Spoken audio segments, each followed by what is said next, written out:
ॐ पूर्णमदः पूर्णमिदं पूर्णात् पूर्णमुदच्यते पूर्णस्य पूर्णमादाय पूर्णमेवावशिष्यते। ॐ शान्ति शान्ति शान्तिः। शङ्करं शङ्कराचार्यं केशवं बादरायणं सूत्रभाष्यकृतौ वन्दे भगवन्तौ पुनः पुनः।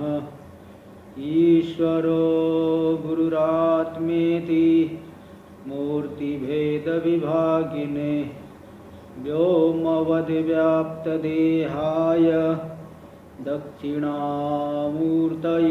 नमः। ॐ शान्ति शान्ति शान्तिः।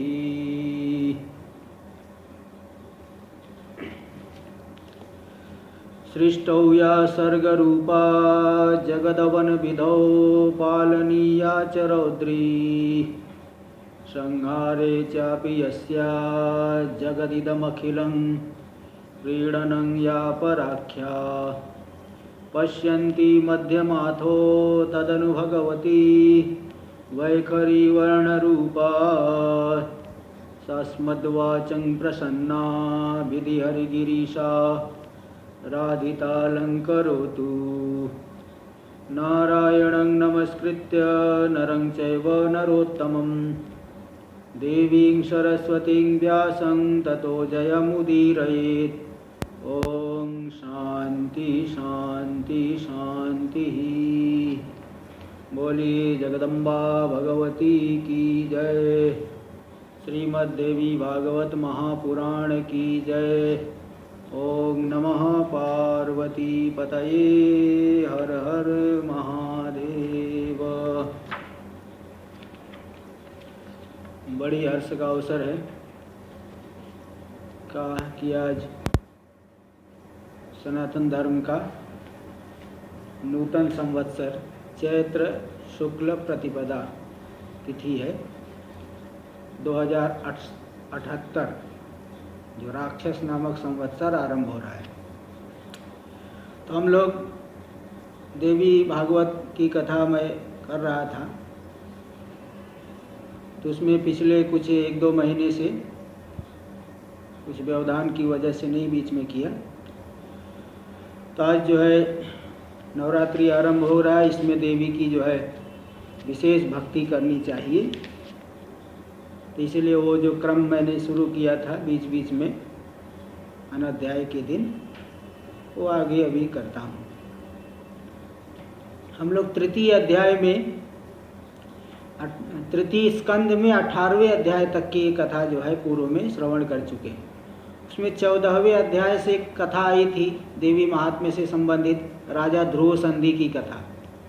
राजा ध्रुव संधि के बाद की मृत्यु के बाद उनकी जो 2 पत्नियां थी, उनके जो पुत्र थे, तो उनके जो नाना लोग अपने दौहित्र को लेकर के, तो एक का राजा युधाजित और वीरसेन, जो दोनों अलग अलग पत्नियों के पुत्रों के नाना थे, तो अपने अपने दौहित्र के लेकर के विवाद करने लगे। तो राजा युधाजित ने राजा वीरसेन को मार दिया। हाँ, तो जो वीरसेन की पुत्री थी मनोरमा, अपने पुत्र सुदर्शन को लेकर के भारद्वाज के मुनि के आश्रम में रहने लगे। और इधर राजा युधाजित ने अपने ही दौहित्र को वहाँ पे राज्याभिषेक करा दिया। इधर मनोरमा अपने पुत्र सुदर्शन को लेकर के वहाँ रह रही है।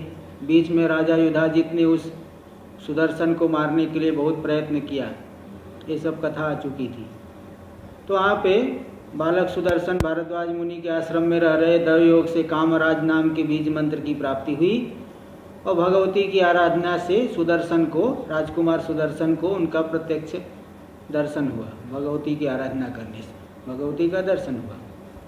इधर काशीराज की कन्या शशिकला है, उनको स्वप्न में भगवती ने जो है आदेश दिया कि सुदर्शन का ही वरण करना। तो ये राजकुमारी शशिकला मन ही मन सुदर्शन के वर्ण कर ली है।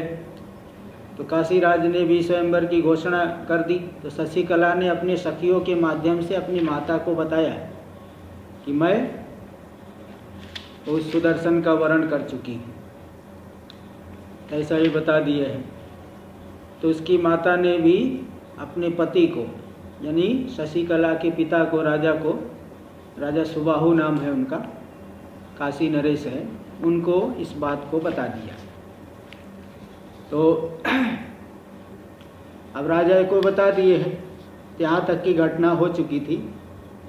तो राजा ने भी उसको बताया कि जाके सुशी अपनी पुत्री शशिकला से कह दो कि इस स्वयंवर में बड़े बड़े प्रतिष्ठित राजा आए हुए हैं, इसलिए उनको छोड़ करके इस निर्धन जो सुदर्शन है, जो कि वन में रह रहे भारद्वाज मुनि के आश्रम में, तो निर्धन के चक्कर में मतलब उसको क्यों पति बनाना चाहती है, इसलिए जाओ उसे समझा दो, ऐसा उन्होंने कह दिया था। तो 18वां अध्याय तृतीय स्कंद का पूरा हुआ था। आगे की कथा देखिए। अथ एकोनविंशोऽध्याय, 19वां अध्याय आरंभ होता है। व्यास उवाच भर्त्रा सा भीता बालां पुत्रीं कृत्वांक संस्थिताम् उवाच वचनं श्लक्षणं समाश्वास्य शुचिस्मितां किं वृथा सुदति त्वं हि विप्रियं मम भाषसे पिता ते दुःखमाप्नोति वाक्येनानेन सुब्रते। व्यास जी बोल रहे हैं कि पति के ऐसा कहने पर रानी जो है अपनी शुचि स्मित सुंदर मुस्कान वाली उस अपनी पुत्री को अपनी गोद में बैठा करके बड़ा ही उसे आश्वासन आदि दे करके मधुर वचन से बोली कि हे सुंदर दंत वाली, हे मेरी पुत्री राजकुमारी, तुम ऐसे मुझे अप्रिय लगने वाली बात क्यों बोल रही? क्योंकि तुम्हारे इस वाक्य को सुन करके तुम्हारे पिता बड़े दुखी हो रहे हैं। वो जो सुदर्शन है वो तो बड़ा अभागा है, राज्य से हीन हो गया है, आश्रय रहित है, सेना से रहित है, कोष भी नहीं है, बंधु बांधव भी नहीं है। वो तो जंगल में रहता है, जंगल के निवासियों के समान। तो वहाँ रह कर के वन में वो कंदमूल फलमूल आदि खा करके रह रहा है और बड़ा दुर्बल है। तो जो वनवासी मंदभाग्य बालक सुदर्शन तुम्हारे योग्य नहीं है। इसलिए हे पुत्री, यहाँ पे इस स्वयंवर में बड़े बड़े राजकुमार देखो आए हैं, जो बुद्धिमान है, रूपवान है, अत्यंत सम्माननीय है और राज चिन्हों से युक्त है। तो और उस सुदर्शन का ही एक जो दूसरा सौतेला भाई वह भी वहाँ आया हुआ है, जिसका नाम था शत्रुजित। शत्रुजित जो है सुदर्शन का सौतेला भाई, तो उसको बता रहे उसी का सुदर्शन का भी एक जो कांतिमान भाई है। भ्राता से वर्तते कांत स राज्यं कौशलेषु वै करोति रूप संपन्न सर्वलक्षण संयुतः। तो बड़ा सुंदर जो है, रूप संपन्न है, सभी लक्षणों से युक्त है, कौशल देश का राजा है। तो उसके भाई को भी तुम वर्ण कर सकती हो। तो और इसके अतिरिक्त हे मेरी पुत्री, एक बात और मैंने सुनी है कि जिस सुदर्शन का तुम वर्ण करना चाहती हो उसको राजा युधाजित, उज्जैनी नरेश, शत्रुजित जो है उसका नाना जी, वो उसे मारना चाहते हैं, लगातार प्रयत्न कर रहे हैं। उन्होंने सुदर्शन के जो नाना थे राजा वीरसेन, उसको युद्ध में मार दिया और वो अपने जो उसके अपने दौहित्र पुत्री के पुत्र शत्रुजित को उन्होंने राज्य पर बैठा दिया है। इसीलिए वह सुदर्शन भारद्वाज मुनि के आश्रम में शरण लेकर के रहता है और उसी सुदर्शन को मारने के लिए वह जो युधाजित है यहाँ भी आ चुके हैं।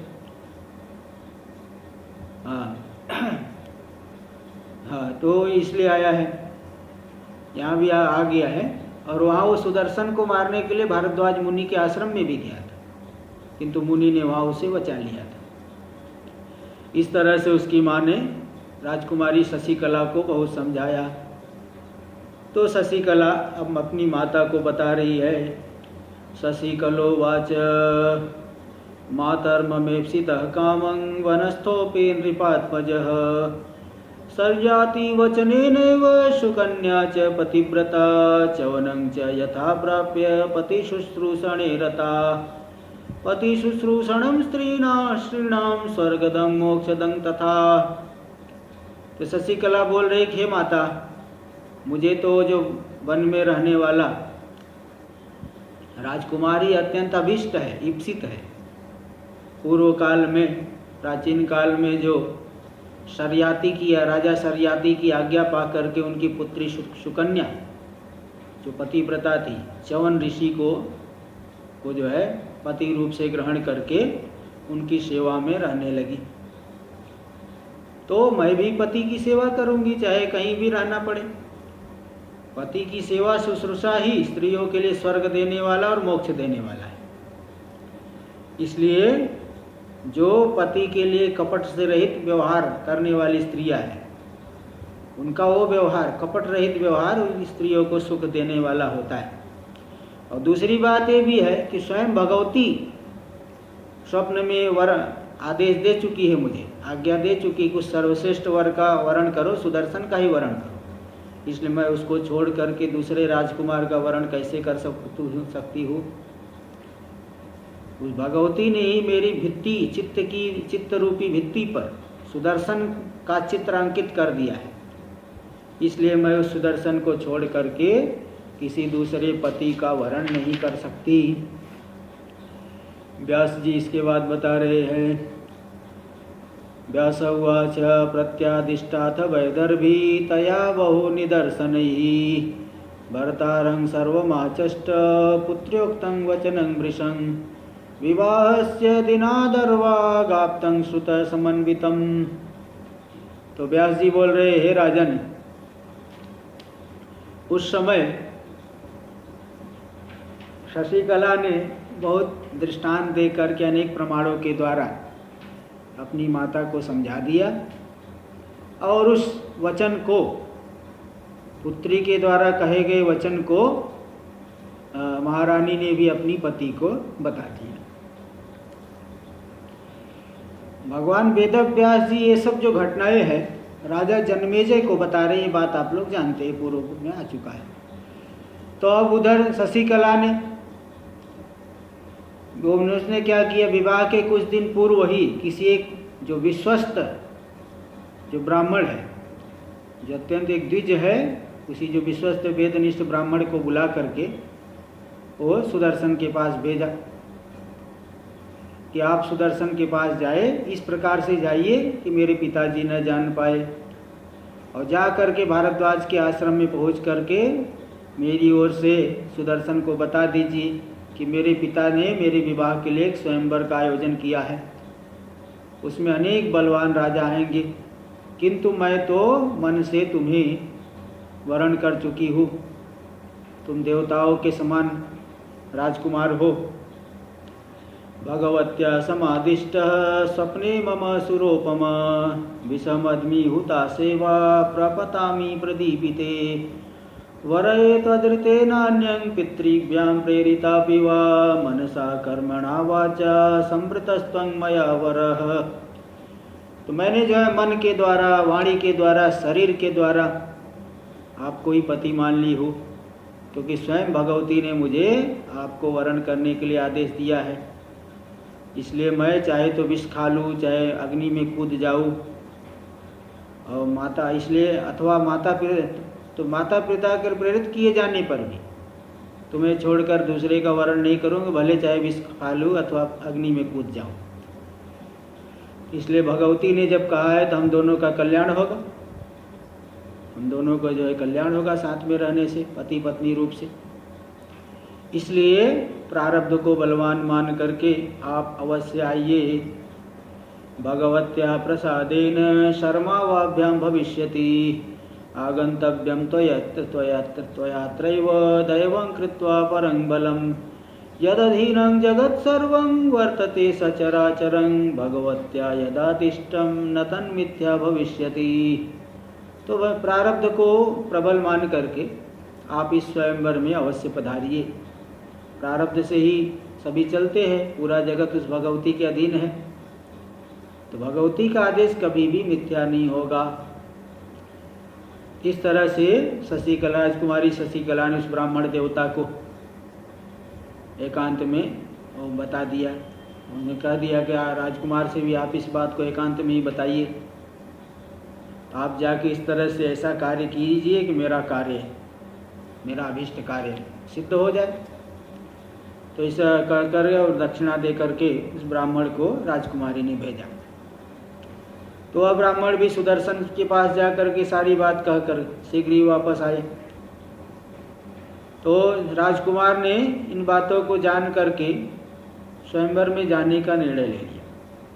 भारद्वाज मुनि जी प्रारब्ध को जानते हैं, त्रिकालवेत्ता है, त्रिकालदर्शी है, उन्होंने भी उसे आदरपूर्वक सुदर्शन को भेज दिया। व्यास जी अब बता रहे जब वो सुदर्शन जाने को उद्यत हुआ तो उसकी माता उसको लेकर के अनिष्ट चिंतन करने लगी, बहुत दुखी हो गई। व्यास उवाच गमनायोद्यतं पुत्रं तमुवाच मनोरमा वेपमानाति दुःखार्ता जातत्रासाश्रुलोचना कुत्र गच्छसि पुत्राद्य समाजे भूवृतां किल एकाकी कृतवैरस्य किं विचित्य स्वयंवरे युधाजितन्तु कामस्त्वां समेष्यति महीपतिः। अत्यंत दुखी होकर के, व्याकुल होकर के, कांपती हुई, भयभीत राजा सुदर्शन की जो माता है मनोरमा, वो रोते हुए पुत्र से बोली कि हे पुत्र कहाँ जा रहे हो तुम, महाराजाओं की सभा है, तुम अकेले हो, तुम्हारे पास शत्रु सेना नहीं है, कोष नहीं है, बल नहीं है। दूसरी बात राजा युधाजित भी वहाँ आएंगे जो तुम्हें मारना चाहते हैं, तुम्हारा वहाँ कोई सहायता नहीं करेगा, तुम वहाँ मत जाओ। तो तुम ही एक मेरे पुत्र हो, तुम्हारे बिना मैं अत्यंत दीन हूँ, इसलिए मुझे आश्रय रहित के लिए तुम ही एकमात्र आशा हो, आधार हो, इसलिए मुझे निराश मत करो। जिसने मेरे पिता को मार दिया हुआ राजा युधाजित तुम्हें भी मार सकता है, मार देगा। सुदर्शन ने कहा, सुदर्शन उवाच भवितव्यं भवत्येत्र नात्र कार्या विचारणा आदेशाच्च जगन्मातुर्गच्छाम्यद्य स्वयंवरे मा शोकं कुरु कल्याणी क्षत्रियासि वरानने न विवेवि प्रसादेन भगवत्या निरंतरम। सुदर्शन अपनी माता को सांत्वना दे रहे कि हे माता श्री, हे कल्याणी, तुम इस विषय में चिंता मत करो, जो होना होता है वो होके ही रहता है। तो भगवती के आदेश से मैं स्वयंवर में जा रहा हूँ और तुम छत्राणी हो, क्षत्रिया हो, तुम क्यों चिंता कर रही हो? तुम्हें भयभीत नहीं होनी चाहिए, क्योंकि भगवती की कृपा से मैं भयभीत नहीं होता, इसलिए तुम भी भयभीत मत हो। व्यास जी बोले कि ऐसा कह करके रथ पर आरूढ़ होकर के सुदर्शन जाने के लिए उद्यत हो गए। उनको इस तरह से देख करके मनोरमा ने आशीर्वाद देते हुए पीछे पीछे वो भी आ गई, अनुमोदन करने लगी। क्या देखी, क्या आशीर्वाद दे रही है। इत्युक्ता रथम आरुह्य गंतु कामं सुदर्शनम दृष्ट्वा मनोरमा पुत्रमाशीर्भिश्चान्वमोदयत् अग्रतेस्ते चम अंबिका पातु पार्वती पार्तु पृष्ठतः पार्वती पार्श्वयोः पातु शिवा सर्वत्र साम्प्रतम् वाराही विषमे मार्गे दुर्गा दुर्गेषु कर्हिचित् कालिका कलहे घोरे पातु त्वां परमेश्वरी मंडपे तत्र मातंगी तथा सौम्या स्वयंवरे भवानी भूपमद्ये पातु त्वां वां भवमोचनी गिरिजा गिरिदुर्गेषु चामुण्डा चत्वरेषु च कामगा काननेष्वेवं रक्षतु त्वां सनातनी विवादे वैष्णवी शक्तिरवता त्वां रघुद्वः भैरवी चरणे सौम्य शत्रूणां वै समागमे सर्वदा सर्वदेशेषु पातु त्वां भुवनेश्वरी महामाया जगद्धात्री सच्चिदानंद रूपिणी। देखिए, वैसे तो एक ही परमात्मा सभी की रक्षा कर रहे हैं, किंतु परमात्मा की जो अनेक शक्तियों को लेकर के एक ही भगवती रक्षा करे, किंतु उस भगवती की अनेक शक्तियाँ जो है अनेक स्थानों पे रक्षा करती है। भाई अलग अलग स्थान के लिए एक ही चैतन्य है, लेकिन अलग अलग स्थान पे वही अलग अलग व्यक्ति काम करता है उसी चैतन्य से नियंत्रित होकर के। इसी प्रकार ये जो भगवती की अनेक रूप है, कहाँ कहाँ कौन रक्षा करती करेगी तुम्हारी, कौन रक्षा करती है और तुम्हारी कौन करेगी रक्षा, ये बता रही है कि तुम्हारे आगे से जो है भगवती अंबिका रक्षा करे, पीछे से पार्वती रक्षा करे, विषम मार्ग में वाराही देवी रक्षा करे, दुर्गम स्थानों में दुर्गा देवी रक्षा करे, घोर कला अवस्था में कालिका देवी रक्षा करे, ऐसी जो परमेश्वरी कालिका वो तुम्हारी रक्षा करे। हाँ, मंडप में मातंगी देवी रक्षा करे और स्वयंवर में सौम्या देवी रक्षा करे। राजाओं के बीच में भवानी तुम्हारी रक्षा करे, जो कि भवमोचनी है, भवबंधन से मुक्त करने वाली। और गिरी दुर्ग स्थानों में गिरिजा देवी रक्षा करे।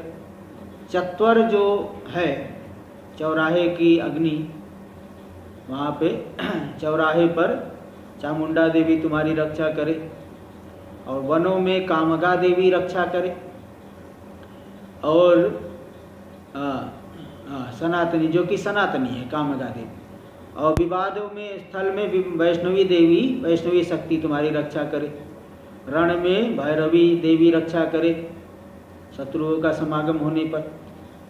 तो सभी देशों में सभी कालों में भुवनेश्वरी देवी तुम्हारी रक्षा करे, जो कि महामाया है, जगत को धारण करने वाली भुवनेश्वरी है, सच्चिदानंद स्वरूपिणी है।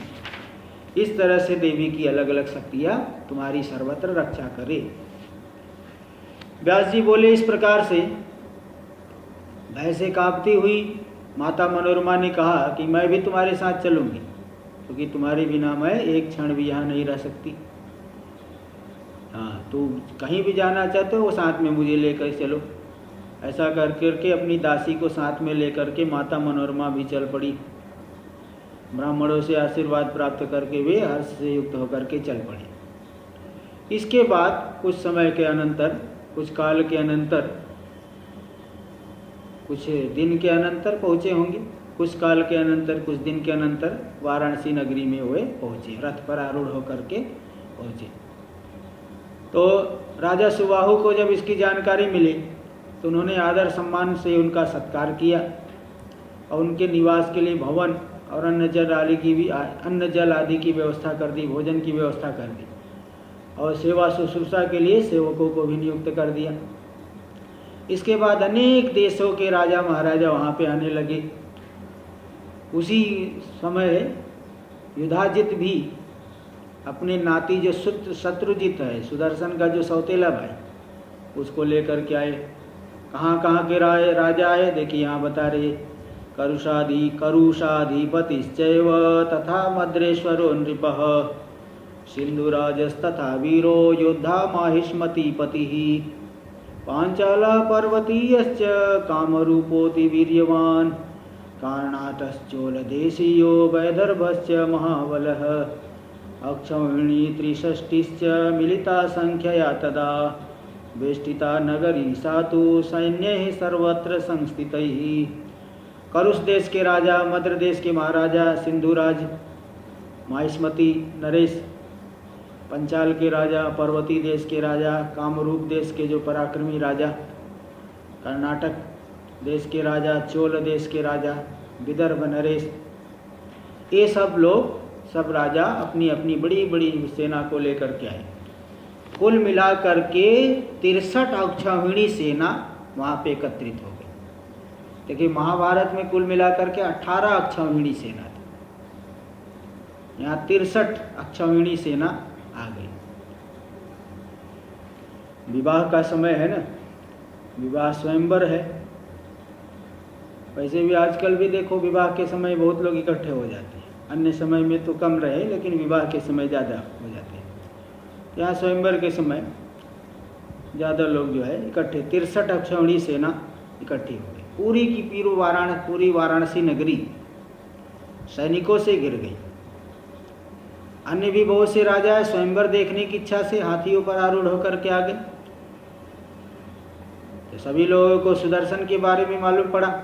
सब लोग सोचने लगे राजकुमार सुदर्शन भी देखो निश्चिंत होकर के आए हैं, अपनी माता के साथ अकेले आ गए, न तो इनके पास सैन्य शक्ति है, न बल है, शस्त्रास्त्र से सुसज्जित भी नहीं है, तो क्या राजकुमारी इन सुदर्शन का वरण कर लेगी?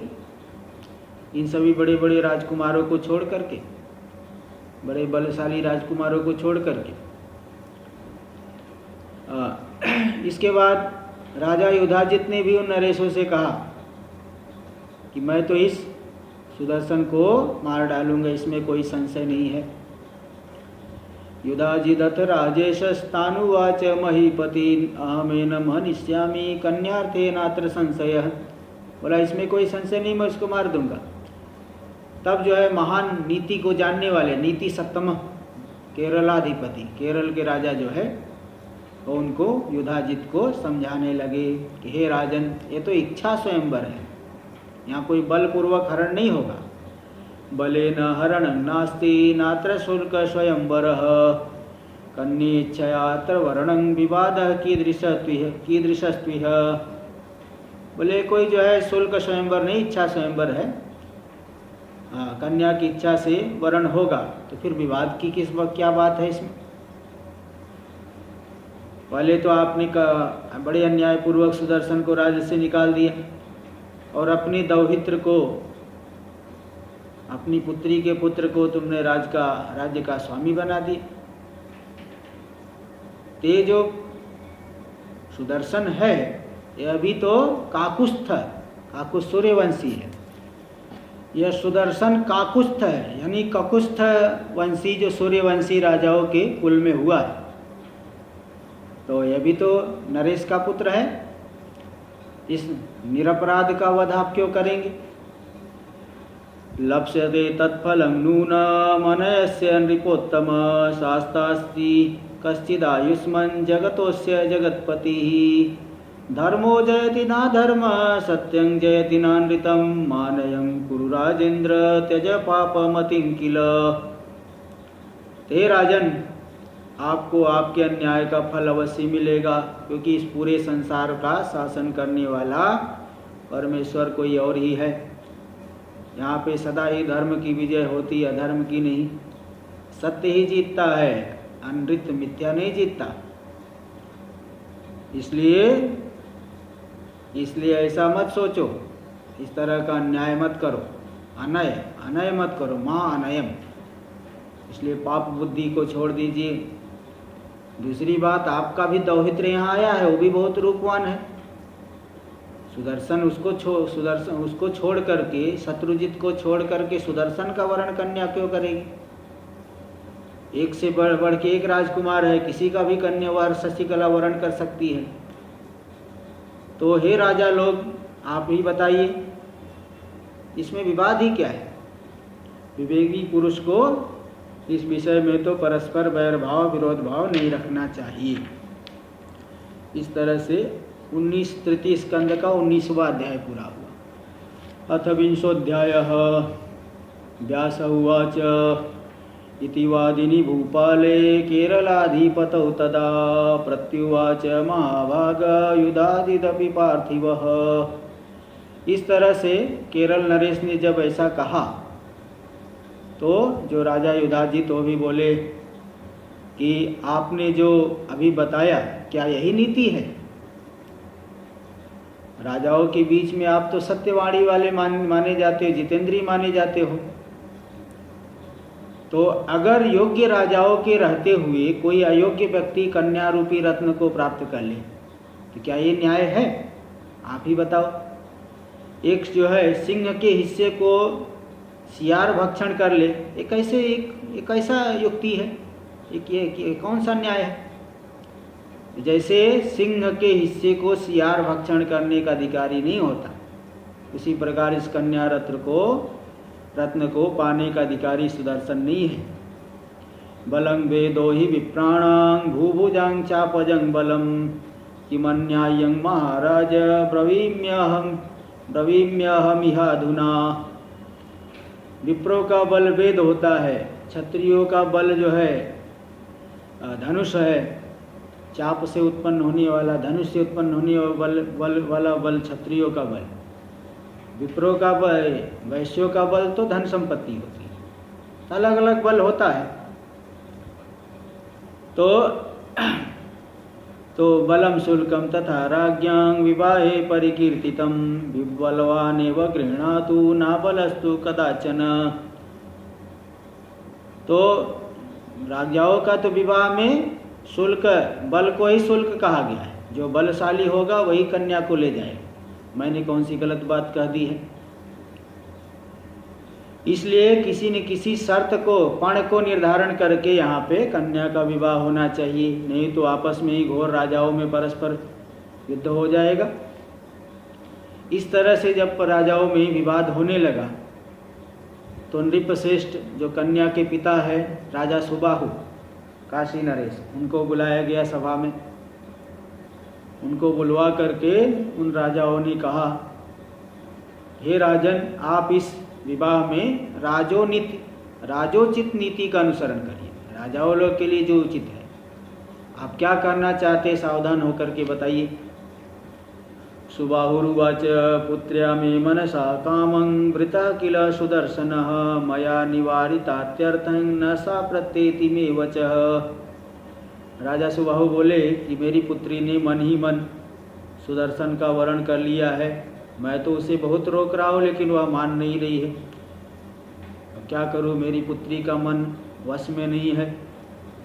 और दूसरी बात है, सुदर्शन भी भय से रहित होकर के यहाँ चले आया है। तो व्यास जी बोले, तभी सभी राजाओं ने सुदर्शन को बुलवाया और राजाओं ने आके उनसे कहा सुदर्शन के से, हे राजपुत्र, तुम्हें यहाँ किसने बुलाया? तुम यहाँ अकेले कैसे चले आए हो? तुम्हारे पास न तो सेना है, न मंत्री है, न कोष है, न बल है, तुम क्यों आए हो? युद्ध की अभिलाषा रखने वाले अनेक राजागण यहाँ आए हैं और सेना के सहित आए हैं, तुम क्या करना चाहते हो? और तुम्हारा जो शूरवीर भाई है शत्रुजित, वह भी बहुत बड़ी सेना के साथ, जो तुम्हारा सौतेला भाई है सब बहुत बड़ी सेना के साथ आया है। उसकी सहायता के लिए युधाजित भी आए। तो तुम्हारी वास्तविकता तो यही, तुम्हारे पास कोई बल नहीं है, सेना नहीं है, सेनाविहीन हो, तुम्हारी यही वास्तविकता है। तुम चाहे चले जाओ, तुम चाहे रहो। हम लोगों ने तो तुम्हारे लिए उचित बातें बता दी है। यानी राजा लोग कहना चाहते कि तुम यहाँ से चले जाओ। तो सुदर्शन बोल रहे हैं, सुदर्शन उवाच न बलं न सहायो मे न कोशो दुर्ग संश्रयः न मित्राणि न सौहार्दी न नृपा रक्षका मम अत्र स्वयंवरं श्रुत्वा द्रष्टुकाम इहागतः स्वप्ने देव्या प्रेरितोऽस्मि भगवत्या न संशयः। सुदर्शन बोले, ये बात ठीक कह रहे हैं कि मेरे पास कोई सेना नहीं है, कोई सहायक नहीं है, कोई बल नहीं है, कोई दुर्ग नहीं है, न मित्र है, न सुहृद है, न राजा है, कोई मेरी रक्षा करने वाला नहीं। तो भी मैं इस स्वयंवर को सुन करके देखने के लिए आ गया हूँ, क्योंकि भगवती ने, देवी ने मुझे स्वप्न में प्रेरणा दी है। मेरी कोई अभिलाषा नहीं है, तो भगवती ने मुझे आदेश दिया है। तो उन्होंने जो विधान रच दिया है, तया यद्विहितं तच्च भविताद्य न संशयः न शत्रुरस्ति संसारे कोऽप्यत्र जगतीश्वरः सर्वत्र पश्यतो मेद्य भवानीं जगदम्बिकाम्। तो उन देवी ने जो विधान कर दिया है वो तो होके ही रहेगा। इस संसार में मेरा तो कोई शत्रु नहीं है। हाँ, हे राजन, हे राजा लोग, मैं तो सर्वत्र भगवती जगदम्बिका को ही देख रहा हूँ। तो जो कोई भी प्राणी मुझसे शत्रुता करेगा, भगवती जगदम्बिका ही उन्हें दंड देगी। यद भावी तद्वय भविता नान्यथा नृपसत्तमा का चिंता यत्र कर्तव्या दैवाधीनोऽस्मि सर्वदा। जो होने वाला हो तो होके रहेगा, इसके विषय में क्या चिंता करूं। मैं तो सदा दैव के प्रारब्ध के ही अधीन हूँ।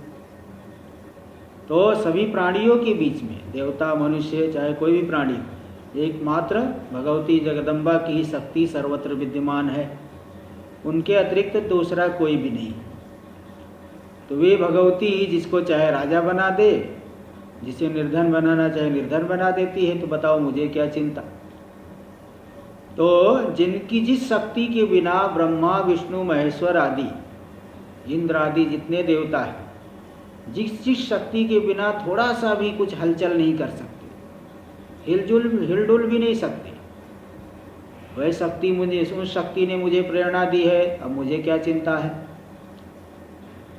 हाँ, मैं जैसा भी हो, चाहे शक्ति संपन्न हो चाहे शक्ति से रहित हो, आपके सामने हूँ।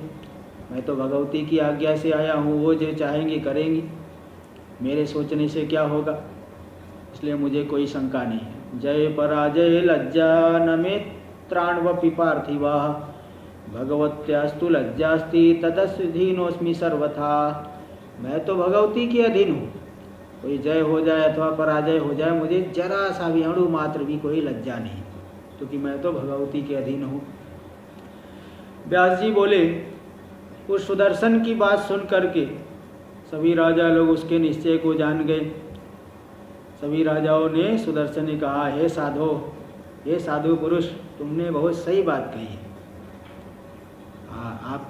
आपका कथन मिथ्या तो नहीं है, किंतु ये जो उज्जैनी नरेश है, राजा युधाजित, वो आपको मारना चाहते हैं।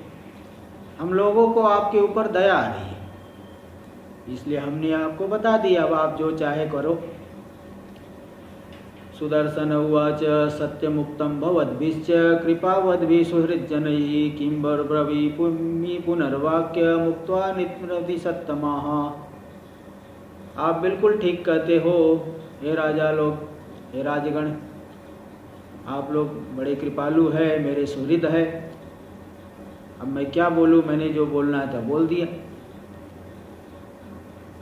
हाँ, किसी से भी देखिए, जब तक प्रारब्ध नहीं है तब तक कोई भी किसी को मार नहीं सकता है, क्योंकि पूरा का पूरा जगत प्रारब्ध के अधीन है। जीव भी अपने वश में नहीं हो तो कर्म के अधीन है। तो ऐसा कर्म जो है 3 प्रकार के होते हैं, विद्वानों ने कहा है। तत्कर्म त्रिविधं प्रोक्तं विद्वद्भिः तत्त्वदर्शिभिः, संचितं वर्तमानं च प्रारब्धं च तृतीयकम्, कालकर्म स्वभावश्च ततं सर्वमिदं जगत्। वो जो विद्वानों ने इस प्रारब्ध कर्म को 3 प्रकार का बताया है, संचित कर्म, वर्तमान कर्म और प्रारब्ध कर्म। तो काल कर्म स्वभाव के द्वारा ये 3 प्रकार के जो है 3 प्रकार का प्रारब्ध होता है, और काल कर्म और स्वभाव से ही पूरा का पूरा यह जगत व्याप्त है।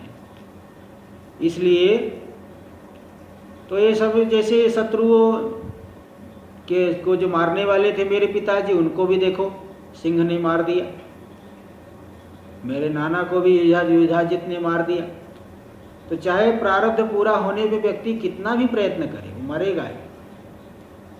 और जब प्रारब्ध अनुकूल है तो बिना किसी रक्षा के हजारों वर्षों तक जीवित रह जाता है।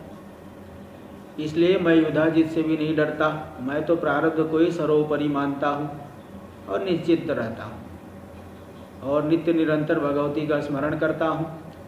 वे भगवती ही हमारा कल्याण करेंगे। पूर्व जन्म में जो शुभ है अथवा अशुभ कर्म, वो तो भोगना ही पड़ेगा। तो जो विवेकी पुरुष है, इन कर्मों का फल भोग करने में शोक क्या है। कर्म तो हमारे द्वारा उपार्जित है ना। इसलिए वो जो अज्ञानी प्राणी, अल्पबुद्धि वाला प्राणी ही वो शत्रुता करने लगता है, जबकि कर्म का फल मिल रहा है, दुख मिल रहा है। इसलिए ऐसा नहीं करना चाहिए। इसलिए मैं बैर शोक इत्यादि को नहीं जानता हूँ, मैं तो भय से रहित होकर के आया हूँ। जो होना है वो तो होके ही रहेगा। इसलिए मैं भगवती की के आदेश से स्वयंवर को देखने की अभिलाषा से आया हूँ। भगवत्या प्रमाणं मे नान्यं जानामि संयतः तत्कृतं च सुखं दुःखं भविष्यति च नान्यथा। मैं तो भगवती की वाणी को ही प्रमाण मानता हूँ। उनके द्वारा किया गया सुख दुख ही होगा, दूसरा कुछ नहीं। ये युधाजित है वो भी सुख से रहे, मेरे मन में उनके प्रति कोई वैर भाव नहीं है। व्यास जी बोले इस तरह से जब सुदर्शन ने सभी राजाओं को कहा तो सभी राजा लोग प्रसन्न हो गए और वह भी अपने निवास स्थान में जा करके शांत होकर के बैठ गए। इसके अनंतर दूसरे दिन सुंदर मंडप में राजा सुबाहु ने सभी राजाओं को बुलाया। सभी लोग अपने अपने सुंदर सुंदर जो मंचों पर जो दिव्य आसन थे, सिंहासन आदि थे, उन पे आभूषणों से अलंकृत होकर के सभी राजा बैठ गए और स्वयंवर को देखने के लिए इच्छा से वहाँ विराजमान हो जो राजागण हैं, वो जैसे देवता लोग अपने अपने विमान में बैठे ऐसे दिखाई पड़ रहे। तो सभी राजा लोग ये चिंता करने के लिए एक राजकुमारी कब आएगी, किसका वर्ण करेगी, कौन ऐसा पुण्यवान व्यक्ति है, श्रेष्ठ है, कौन सा ऐसा श्रेष्ठ नरेश है जिसका वर्ण करेगी। यदि राजकुमारी ने सुदर्शन के गले में माला डाल दी तब तो राजाओं में विवाद कलह हो जाएगा, इसमें संदेह नहीं। तो मंचों पर विराजमान सभी राजा लोग यही सोच रहे थे। तभी उधर राजा सुबाहु के भवन में दिव्य ध्वनि होने लगी। इसके अनंतर वह जो राजकुमारी शशिकला थी, उन्होंने स्नान करके बहुत अलंकार आदि कर लिया, मधु पुष्प की माला धारण कर ली, रेशमी वस्त्र धारण कर लिए। जो सभी विवाह के अवसर पर जिन जिन पदार्थों को धारण किया जाता है उन सभी को धारण करके वह लक्ष्मी के समान रूप वाले दिखाई पड़ने लगे। तो लेकिन वह चिंता मग्न थी, इसलिए उसको देख करके राजा सुबाहु ने उस राजकुमारी से कहा, उत्तिष्ठ पुत्री सुनसे करे धृत्वा शुभां स्रजं ब्रजमंडप मध्येद्य समाजं पश्य भूभुजाम। हे पुत्री सुनसे, हे सुंदर नासिका वाली मेरी पुत्री, इस शुभ माला को ग्रहण करके मंडप के बीच में जाओ, राजाओं के समुदाय को देखो। उस समुदाय में जो तुम्हें रूप से संपन्न, गुणवान, कुलीन, राजाओं में श्रेष्ठ हो, जो तुम्हारे चित्त में अच्छा लगे, तुम्हें अच्छा लगने लग जाए, तुम्हारे मन चित्त में वस जाए, मन में वस जाए, ऐसे राजा का वर्ण कर लो। सभी राजा लोग मंचों पर विराजमान हैं, देखो और अपनी इच्छा अनुसार वर्ण करो। तब व्यास जी बोल रहे कि ऐसा पिता ने जब कह दिया, तब वह शशिकला राजकुमारी है, उन्होंने बड़ी ही धर्म संगत बात कही, लालित्यपूर्ण धर्म संगत, ललितम धर्म संगीतम। क्या बोली? शशिकलोवाच नाहं दृष्टिपथे राज्ञां गमिष्यामि पितः किल कामुकानां नरेशानां गच्छन्त्यन्याश्च योषितः धर्मशास्त्रेषु दन्तात मयिदं वचनं किल एक एव वरो नार्या निरीक्ष्य स्यान्न चापरः। देखिए, बहुत महत्वपूर्ण बातें बता रही आज के समाज के अनुसार। जो आज की कन्याएं हैं उनके लिए तो विशेष ग्रहणीय बात यहाँ पे बता रहे कि राजकुमारी शशिकला बोल रही, देखिए मेरे दृष्टिपथ में मैं जो है राजाओं के दृष्टिपथ में कभी नहीं जाऊंगी, राजाओं के सामने कभी नहीं जाऊंगी, क्योंकि वे राजा है, कामुक लोग हैं। तो वहाँ पे जो है कुलीन नारी को उनके बहुत से राजाओं के सामने नहीं जाना चाहिए। कि धर्मशास्त्र में मैंने एक बात को सुनी है, तो क्या सुनी है कि एक एव वरो नार्या निरीक्षा स्यान्न चापरा, किसी भी स्त्री को एक ही वर को देखना चाहिए, एक ही वर अपने पति को ही देखना चाहिए, किसी दूसरे को नहीं देखना चाहिए, क्योंकि दूसरे को देखेगी तो उसका सतीत्व नष्ट हो जाएगा। देखिए कारण यहाँ दिखा रहे हैं, सतीत्व निर्गतम तस्या या प्रयाति बहुनथ संकल्पयन्ति ते सर्वे दृष्ट्वा मे भवतात्विति। सतीत्व निर्गता तस्या, उस स्त्री का सतीत्व चले जाता है जो बहुतों के सामने चली जाती है, क्योंकि जो स्त्री बहुतों के सामने जाएगी तो सभी लोग संकल्प करते हैं स्त्री मुझे मिल जाए। काम सभी प्राय करके रजोगुणी लोगों की प्रधानता है, सत्वगुणी लोग तो कम ही है।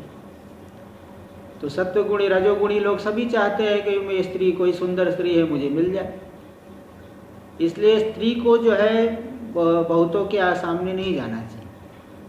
इसलिए आजकल की जो स्त्रियां हैं, लड़कियां हैं, कन्याएं हैं, पता नहीं कैसे कैसे कपड़े पहनती है, पूरा शरीर दिखता है, उनको दिखाने में क्या आनंद आता है समझ में नहीं आ रहा है। तो इस तरह से मतलब ये इस तरह की भावना मन में होना मतलब ये व्यभिचारिणी वृत्ति पहले से ही घर कर गया है। पाश्चात्य सभ्यता इतनी जो है जड़ जमा ली है लोगों के दिमाग में, सब विपरीत ही बोल रहे हैं और विपरीत बातों का ही समर्थन हो रहा है। तो जो व्यक्ति अपने धर्म को नहीं छोड़ना चाहता है, जिसको सद्गति चाहिए, तो उन स्त्रियों को, उन कन्याओं को इस बात को ध्यान में रखना चाहिए कि वो बहुतों के सामने न जाए। अथवा सीधी सी बात है, जा रहे अगर व्यवहार में तो वो थोड़ा मुंह ढक करके, मुंह जो है इस तरह से वो थोड़ा रखना चाहिए पहले। कुछ ऐसा नहीं कि मतलब चलो ठीक है ऐसे भी जाए तो भी मतलब कपड़ा तो ठीक ठाक कम से कम पहनना चाहिए। सुशीलता जो है कपड़े से भी दिखनी चाहिए, शालीनता होनी चाहिए। कुछ भी ऐसे नंग धड़ंग ऐसे घूमने से तो जो है वो तो सब ये विपरीत जो है व्यभिचारिणी वृत्ति आ जाती है। तो लोगों के अंदर इस तरह से दिखाने की ये प्रवृत्ति होती है कि शरीर हमारे देखे। इसलिए ये देखो क्या बता दे, सतीत्व निर्गतम तस्या या प्रयाति बहुनता संकल्पयन्ति ते सर्वे दृष्ट्वा में भवतादिति। जो स्त्री बहुतों के सामने जाती है उसका सतीत्व नष्ट हो जाता है, क्योंकि उसे देख करके सभी लोग संकल्प करते हैं कि मुझे मिल जाए। इसलिए जब अपने हाथ में मैं जयमाल लेकर के कोई भी स्त्री जाएगी, एक साधारण स्त्री के समान हो जाएगी और व्यभिचारिणी स्त्री के समान हो, कुलटा के समान प्रतीत होगी अगर सबके सामने जाए। जैसे कोई वरांगना स्त्री है, विपण में बाजार में जा कर के पुरुषों के गुणों दोषों का आकलन करती है, और वह जो है कोई वेश्या है, कामी पुरुष को बिना प्रयोजन के ही देखती रहती, ढूंढती रहती। इसी प्रकार मंडप में जा कर के मुझे भी वैसे ही ढूंढना पड़ेगा, देखना पड़ेगा, वैसा ही व्यवहार करना पड़ेगा। इसलिए ये जो हमारे आर्य लोगों के द्वारा, वृद्धों के द्वारा संस्थापित जो धर्म की मर्यादा है उसका भंग नहीं करूंगी, उसी का पालन करूंगी। इसलिए मैं पत्नी व्रत रूपी जो धर्म का पूर्ण रूप से आचरण करूंगी। पत्नी का जो व्रत होता है वो आचरण वही करूंगी, अन्य नहीं। सामान्य कन्या भले जो है सामान्य कन्या भले जो है अपने पति इस तरह से स्वयंवर में पति का वर्ण करे, लेकिन मैं ऐसा नहीं करूंगी, क्योंकि सामान्य के समान मैं क्यों करूं। मुझे पातिव्रत्य धर्म का पूरी तरह से पालन करना है। इसलिए मैंने सुदर्शन का पहले ही वर्ण कर लिया है, उसी को मैं पति रूप में स्वीकार करूंगी। विवाह विधिना देहि कन्यादानं शुभे दिने सुदर्शनाय नृपते यदिच्छसि शुभं मम। हे राजन, हे पिताश्री, अगर आप मेरा कल्याण चाहते, हित चाहते हैं तो किसी शुभ दिन में वैवाहिक विधि विधान से कन्यादान करके मुझे सुदर्शन को सौंप दीजिए। इस तरह से 20वां अध्याय पूरा हो गया। अथ एकविंशोऽध्याय 21वां अध्याय। व्यास उवाच सुबाहुरपि तच्छ्रुत्वा युक्तम् उक्तं तया तदा चिन्ताविष्टो बभूवासु किं कर्तव्यमितः परम्। सुबाहु राजा सुबाहु ने भी उसकी बात को सुन करके उन्होंने कहा तुम्हारी बातें तो बिल्कुल युक्ति युक्त है। तो इस बातों को सुन करके वो चिंता में पड़ गए, क्या करूं, यहाँ तो बड़े बड़े सेना समूह के साथ बड़े बड़े राजा लोग आए हैं, यदि मैं कह दूं कि मेरी कन्या यहाँ नहीं आएगी स्वयंवर में तो लोग मुझे मार डालेंगे। मेरे पास तो उतना बड़ा सैन्य बल नहीं है, न उतना अद्भुत किला ही है कि इन सबको मैं पराजित कर दूं। और यह बालक सुदर्शन भी सहायक से रहित निर्धन अकेला है, मैं तो हर तरह से दुख के सागर में डूबा हुआ। इस तरह से राजा चिंता से युक्त होकर के सभी स्वयंवर स्थल पे गए और सभी राजाओं को प्रणाम करके बड़े ही विनीत भाव से बोले कि महाराजाओं, हे राजाओं, आप ही बताइए मैं क्या करूं। मैंने और मेरी पत्नी ने बहुत प्रकार से अपनी पुत्री को समझाया, लेकिन वो मंडप में नहीं आ रही। मैं तो आप लोगों का सेवक हूँ, आप लोगों के चरणों पे अपना सिर रख करके निवेदन करता हूँ कि आप पूजा सत्कार ग्रहण करके चले जाएं। आपको बहुत से रत्न, हाथी, घोड़े, रथ ये सब दूंगा, इन्हें स्वीकार करके आप लोग अपने अपने राज्य में चले जाएं। मेरी पुत्री मेरे वश में नहीं है, अगर मैं उसके ऊपर दबाव डालूँ वो मर जाएगी तो मुझे बहुत चिंता होगी। इसलिए और ऐसी कन्या को, इस मंद बुद्धि वाली कन्या को लेकर के आप लोगों को क्या मिलेगा। इसलिए मैं तो हर तरह से आप लोगों का सेवक हूँ, आप लोग कृपा करिए, मेरी पुत्री को भी आप लोग अपनी ही पुत्री समझिए। तो सुबाहु का इस वचन सुन करके व्यास जी बोल रहे हैं कि अन्य राजा तो नहीं बोले, किंतु जो युधाजित है क्रोध से आंखें लाल करके बोलने लगा कि तुम्हारे बुलाने पर ही तो हम लोग यहाँ पे आए हैं, फिर ऐसे कैसे चले जाए। हम सभी राजाओं का अपमान करके सुदर्शन को कन्या देना चाहते हो, इससे बड़ी नीचता क्या होगी।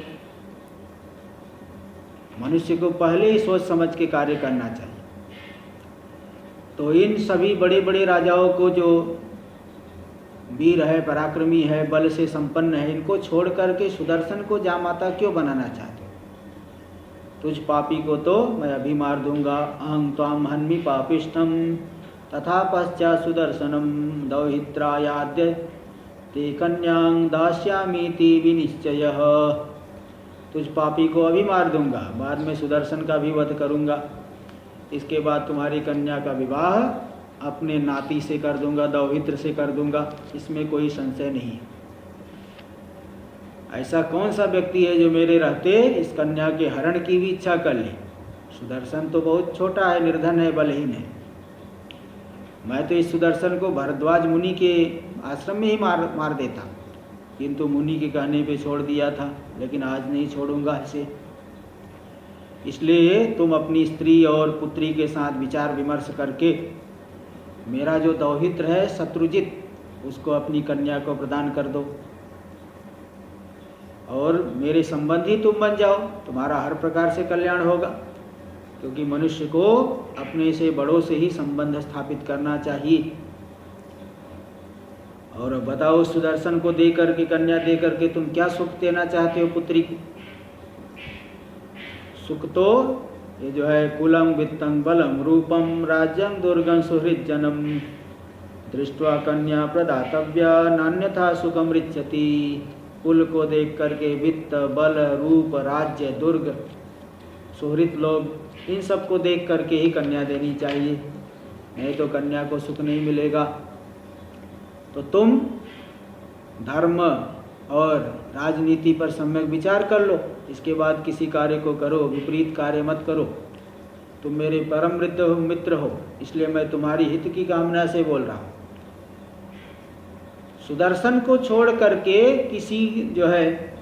किसी को भी वह कन्या वरण कर, मेरा कोई विरोध नहीं है।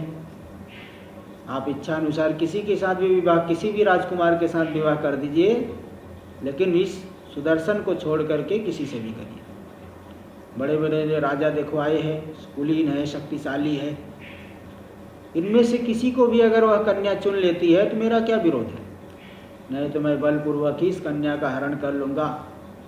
जल्दी से जाओ, इस कार्य को संपन्न करो और सखियों सहित उस कन्या को स्वयंवर मंडप में ले आओ। व्यास जी बोले, युधाजित के इस आदेश को पा करके राजा सुबाहु शोक से युक्त हो गए और अपनी महल में जाकर के अपनी पत्नी से बोले, जाके पुत्री से बोलो कि स्वयंवर सभा में तुम्हारी वजह से घोर कलह उपस्थित हो गया है। अब बताओ मैं क्या करूं, मैं तो तुम्हारे अधीन हूं। व्यास जी बोले, तो पति की बात सुन करके वो रानी जाकर के अपनी पुत्री को समझा रही है कि हे पुत्री, तुम्हारी वजह से तुम्हारे पिताजी, मेरे पति देव राजन अत्यंत दुखी है। तुमको लेकर के राजाओं में महान कलह उत्पन्न हो गया है, इसलिए तुम सुदर्शन को छोड़ करके अन्य किसी भी राजकुमार का वरण कर लो। यदि सुदर्शन का ही वरण करने का हट करोगी तो जो बलशाली राजा युधाजित है तुमको भी मारेगा, सुदर्शन को भी मारेगा, हम सभी को मार देगा। कलह हो जाने पे दूसरा तुम्हें पति चुनना ही पड़ेगा, इसलिए पहले से ही सुदर्शन को छोड़ करके किसी अन्य का वरण कर लो।